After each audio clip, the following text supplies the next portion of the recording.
Hello there, Aries. Welcome to your weekly reading. So, as I mentioned with all the other signs, this is going to be, so I'm getting these out hopefully early for you guys. So enough about that. Let's go into your reading for this week or the next 2 weeks. First of all, when I was shuffling out the cards, I see this bell, and it's huge. It's a really big golden bell, and it has like a little bit of a stand, so it's kind of hanging on this stand. And I see mountains on either side of it, and somebody comes up and rings the bell, like they pull a string, and then the bell kind of I guess wobbles back and forth, and then it makes a ringing sound, a huge ringing sound. And then it zooms out, and there's like the ocean, and I see a bunch of dolphins just kind of gliding across the water, going towards the bells. So that's the message, that's the image that I was getting. And instinctively, the message that I got was, dolphins are really, really smart animals, and they know how to communicate with each other. And the fact that they're all converging and moving in one direction towards towards something that's guiding them towards the bell.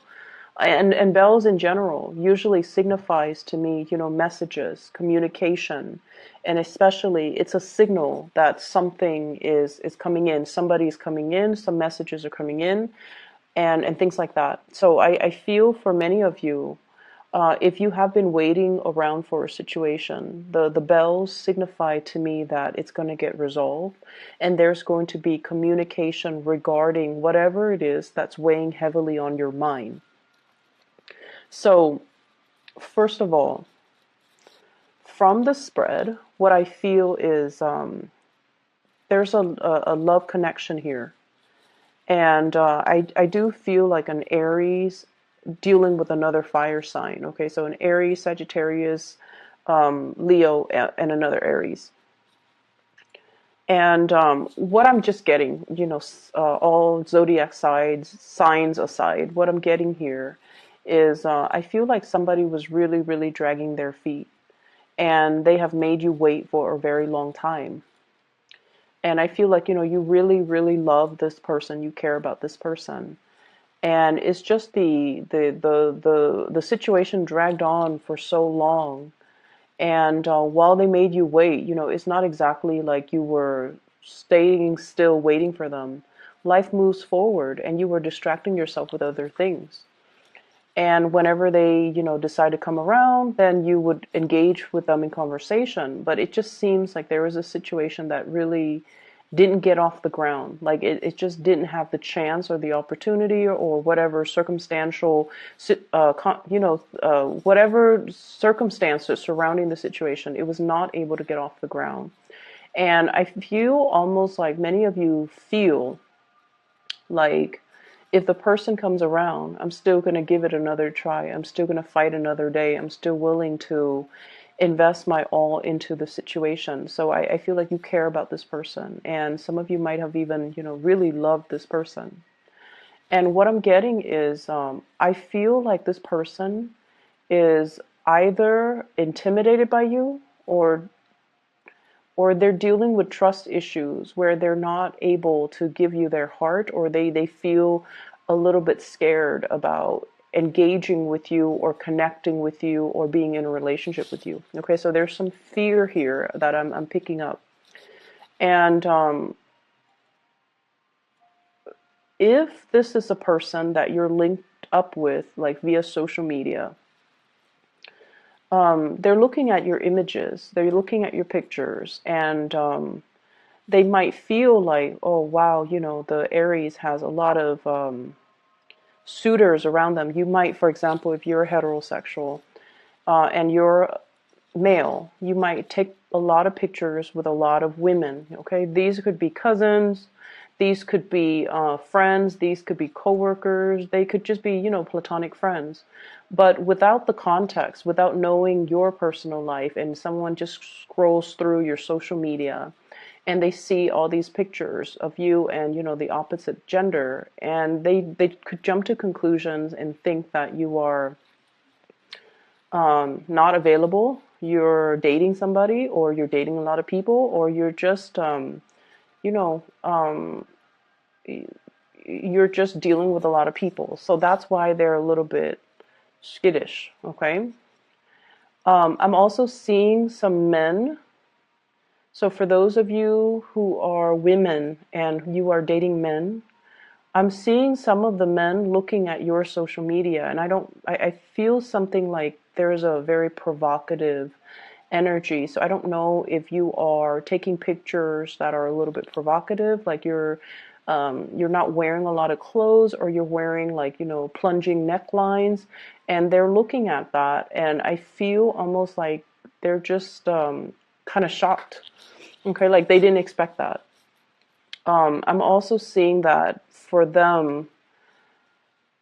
So if you're female dating men, the men are looking at your profiles or looking at your pictures, and I'm seeing a lot of chest. You know, like bearing your chest or wearing clothes that are very revealing when it comes to cleavage, when it comes to things like that. And so it might be a little bit of a turnoff to them. I'm not saying not to do it. You do whatever rocks your boat. But I feel like if you're dealing with somebody and they're just kind of very distant, or, you know, after they connect with you via social media, they became a little bit distant, it's because I feel like they are very modest. I'm seeing somebody who is a little bit more conservative, a little bit more modest when it comes to their bodies, when it comes to, you know, sexuality, when it comes to like what to reveal to the public. So for example, they might even think that, you know, wearing a bikini and showing that to the world is not appropriate. So that's how modest they are. Or they might even feel like, you know, showing a lot of legs, or showing a lot of cleavage, or showing a lot of arms, like whatever it is, I feel like there's something about somebody looking at pictures of you, and then being a little bit kind of like, oh, I'm not really sure if that's appropriate. So that's what I'm getting. Then I also feel like if you're posting pictures with a lot of other people, they might hesitate, and they might even think that you're, you know, not, they might even feel like you're not single, and so they might not want to pursue things. This person is quite a catch in your eyes. I feel like you really like this person, and you like the fact that, you know, they're very serious minded is what I'm getting. Like they're all about, you know, they communicate very well. I feel like they're intelligent. They're very self-sufficient. They're very financially stable. They're a good person. Like you, it would be, you know, somebody that you want to take home to meet the parents. You want to bring around your siblings. You wouldn't mind bringing around your kids. Like it's someone who's very solid, who's family oriented. There's a sense of modesty about them that you find very refreshing. And I feel like this person is a very good catch. And that's why you're just like, if they engage with me, if they show me their intentions, or if they come back, then I definitely would give it another go. But in the meantime, I definitely feel like, you know, you're not keeping yourself stuck just waiting in suspension for this person to make up their mind. So there is a slowness here. It can be a little bit frustrating. And I also feel like, you know, if someone makes you wait for so long and they're not giving you like clear, concise messages, or clear and concise direction or intentions, it can feel like the love is starting to kind of trickle out. Okay, it's like it's running low on love, it's running low on passion. But I feel like you're still willing to give this another go. Um, I'm also feeling as well, for some of you, especially if you share children with, you know, an ex, there are situations here where I feel my advice for you is, you know, don't be on the defensive when communicating with the ex.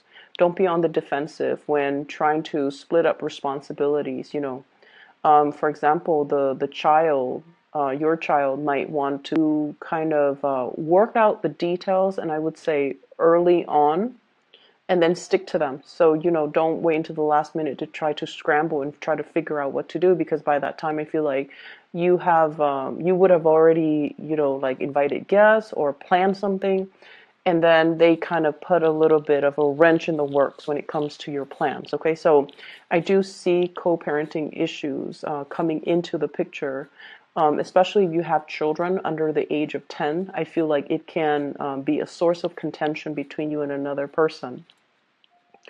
I almost feel as well, there could be, like you and an ex that chipping in. So this is a smooth energy, chipping in to get something very expensive for the children. Okay, so that's like compromising. Somebody might say, the child might need this really expensive item, and you're just like, I don't think that's a good idea, because you're like, they don't need it. They're too young for that. But I feel like there's going to be a compromise reach. Okay, so either way, it's going to be smooth out. So, once again, don't be on the defensive. Ask them follow-up questions. A lot of the times when we have strong opinions about something, so for example, if you have a 4-year-old and your ex suggests, let's get an iPad. I'll chip in half, you chip in half, and you're like, automatically your instinct is like, what does a 4-year-old do with an iPad? Why would a 4-year-old need an iPad? Why would someone even suggest that a 4-year-old gets an iPad? And so your defenses or your thoughts are overriding, just that your emotions pretty much. And I feel like the way that you ask the question, like what are you thinking? Um, Ask them follow-up questions. Just even ask them like, don't you think our child's a little bit too young for electronics? Or I'd rather not have my child be distracted with electronics. I'd rather, them play outside, or, we spend more time with them doing arts and crafts and things like that. So verbalize things. Don't jump to conclusions. Just hear the other side out, okay? And we have to really practice doing that. A lot of the times we have really strong opinions about certain things, the way things should be or should not be. And when somebody kind of puts that into question, I feel like we tend to cut them off or cut off that line of inquiry, when in fact we should explore. Why do you think it's so? Or why do you think, the child needs that? Or why do you think that's a good idea? So ask follow-up questions. And I feel like you're going to arrive at a different way of thinking, or you're going to at least understand where they're coming from. Okay, so I feel there's an element here where we kind of need to let our guard down when we communicate, so that we don't jump to conclusions, don't automatically assume the worst, or, don't, I guess, like, impose ourselves in that situation and not let the other person have their say, or not hear the other person's point of view. Okay, so as a generic message, it just signifies to me that compromise is going to be important. Um, what I feel as well is there's going to be, I see like a lot of people with extended families. You might, for example, your parents might be divorced as well. And, mom has a new family, dad has a new family. You might even have your new family. So there are just so many gatherings. I feel like you're traveling a lot. You're traveling, trying to appease everybody. I don't see you doing it in a stressful manner. I feel like it's well planned out. So I don't see you, like going to mom's at 2 and then scrambling to get to dad's family at 5. I don't see that. But I do feel like there's a lot of travel, a lot of movement, a lot of things happening, and lots of family gatherings that you have to go to. And it's a yearly thing. So I feel like you've already got the system worked out. You've already got your routine, and everything is pretty much planned out. So I definitely see like generations, at least 3 generations, grandparents. There might be the grandparents, the parents, and then you, or you might have your own children. So it's the children, you, and then your parents. But I see like lots of different households. lots of different households. So once again, that message with the bell makes sense because it's calling all the dolphins to come to one location. So it's like, this is where we meet. This is the meeting point, and this is the agreed upon location. But I see them swimming, so they're moving across, long distance too, long distances in order to be there, in order to be at this exact location at that specific time when the bells ring. Um, the other thing I'm sensing as well in this spread is for those of you who are single, there is definitely, oh, there's definitely somebody who's very, very, very attracted to you. Okay, so for those who are single, what I have here is a really, really attractive man. So I'm feeling like there's an attractive man. Well, he shows up here as the King of Wands. Once again, the cards can be, either gender. But look at this guy. He's really, really attractive. He's very attractive, and the energy that I pick up from this man, the energy I pick up from this person, is that they're really looking at you, like they're checking you out. They're looking at you with a lot of inappropriate thoughts. Okay, so like they like what they see. They definitely want to be intimate with you. That's what I'm feeling. So let me just try to unpack this.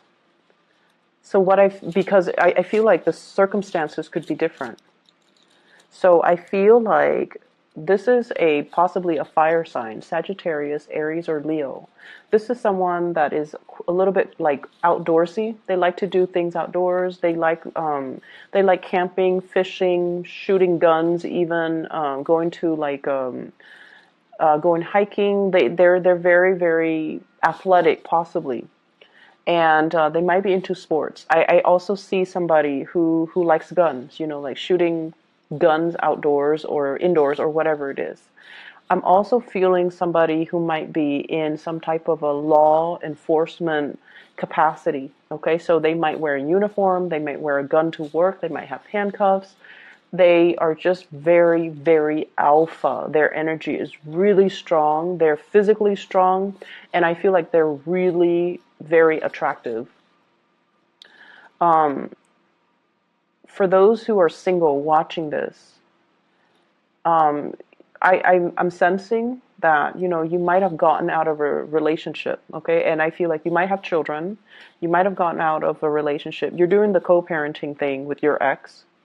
And you're just like, I don't want to be bothered. I want to take care of the kids. I want to just, do me, focus on me, climb the corporate ladder. I feel you guys are dressed really, really nice. So I'm seeing people wearing suits. I'm seeing people like you guys, Aries. I'm seeing people wearing suits, wearing silk blouses, high heels. Like you work in an environment that is also very corporate, okay? And you go through your motions, and you keep to yourself. I feel you're friendly with people, but you're not overly flirtatious. And I feel like that person is really, really liking what they see. They really like you. They're very attracted to you.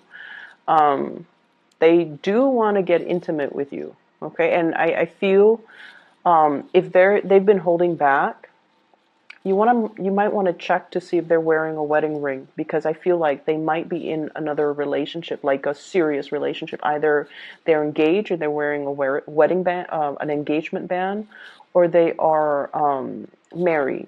And it's almost like they can. You feel it too when you're around this person. I do see like really, really strong magnetism with this person, and it's almost like they're undressing you with their eyes. It's very inappropriate. Or I don't think they're being inappropriate, but like you can feel it because their desire is very strong. But I feel like they hold back because they're in another relationship. Okay, so I see the single Aries, and I see this person who's really attracted to you. But once again, the person is sitting down, holding back, not really making a move. And even though they feel the passion and the chemistry really, really strongly, we have here Ace of Wands. And we also have a relationship here, Four of Wands. I also feel like for those of you who are in a relationship, you might be, the energy could be flipped too. You could be feeling very attracted to another person. And this person, they dress really well. There's something about the way that they dress. They look very regal, like they look very put together. Um, they're very like, especially it's almost like they look like a model. They look like somebody out of a magazine. They dress well. All their clothes are tailored. And everything fits perfectly right the way that it should. Like they look really put together. And you're really attracted to this person. And I feel like they are attracted to you too. And there's like communication between the two of you. And I feel like the communication is very official in nature. This person is holding a falcon. And so I feel like they have really, I don't know why, but they have really, really high standards, okay? They're not just looking for a pigeon. The pigeon would signify like the communication back and forth. That is a little bit more mundane, a little bit more common. This is a falcon. This is a rare bird. This is a rare species, and this is somebody who likes the exotic. Okay, so I feel like they're very, very picky about who they get involved with. And the Nine of Pentacles is usually the bachelor or the bachelorette. It's somebody who's single, and until they are 100% sure that they want to be with somebody, that's when they're going to stop being single. Okay, so it's like somebody with high standards. Um, their energy is a little bit like, I'll focus on me for now, and if whoever decides to come in, I'm going to, like, I'll believe it when I see it. So they're not naive. They're not going to take things at face value. They've got lots of things they're focusing on. They're very financially independent. They don't need anybody to take care of them. And I feel like, they're just happy being on their own. And this is somebody that you definitely really like, and you want to bring home to, to meet the family. And so there is that element here about really strong attraction between two people. For some of you, I feel like you could be dealing with a Cancerian person. Um, and then others, I feel like a very strong fire sign, Sagittarius, Aries, Leo. And so I feel like there's definitely somebody who's single, who's being looked at, who's being eyed by somebody who's in a relationship. So that's what I'm getting here. I see a lot of family things, but the family things will occupy a lot of your time, and then the flirtation, the attraction here, it is really intense, and it is very, very strong.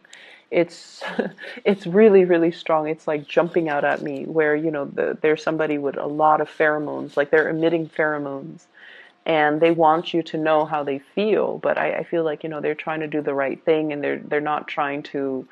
Um, they're not trying to step out of the relationship. I feel like they're not purposely doing that, okay?